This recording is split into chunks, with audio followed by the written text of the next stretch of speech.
Before showing you how to archive your mailbox, I'm going to give you another little useful tip.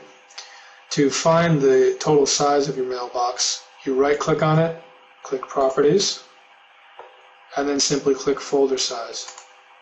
It's going to go and calculate every folder within your mailbox, give you the size of each folder and your total size. The total size is right here. In this case, it's a little bit more than 2 million kilobytes, which is about 2 gigabytes.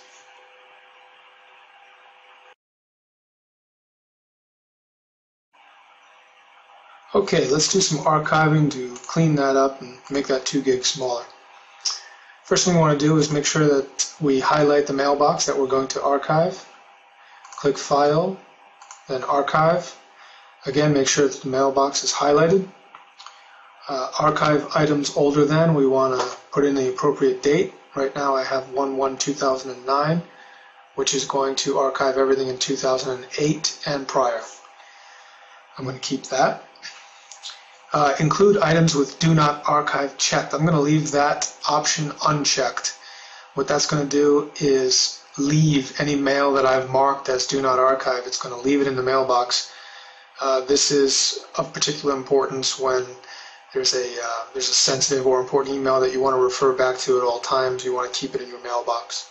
So I'm going to leave that unchecked. And then the last option, Archive File, this is the name of the location where the archived mail is going to go. It's a PST file. I'm going to click Browse. The default sometimes is usually something like Outlook PST. You want to give it a name that's relative to the archive that you're doing. In this case, I'm archiving everything in 2008 prior, so I'm putting in a name of archive2008.pst.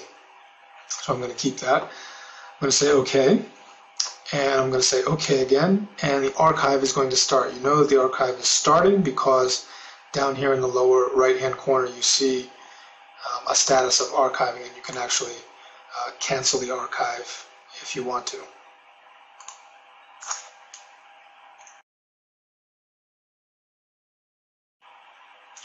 Okay, it appears that the archive is finished.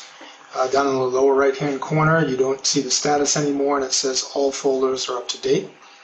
So the archive is finished. If we go over to the left-hand pane where the folder list is, we now see an archive folders has appeared in the list.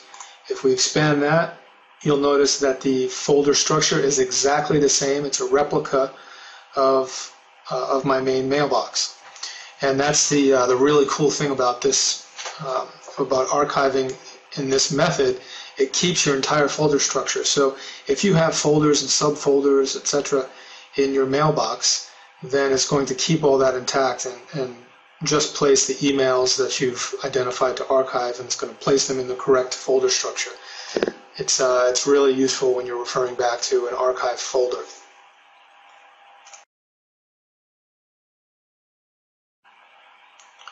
Now, the only other thing that I like to do to finalize this archive is to change the name of archive folders to something more relevant. So we right-click on Archive Folders, click Properties, then Advanced, and this is where you can change the name of the folder. So instead of Archive Folders, I'm going to call it Archive 2008 to match the name of the PST file. I'm going to say OK.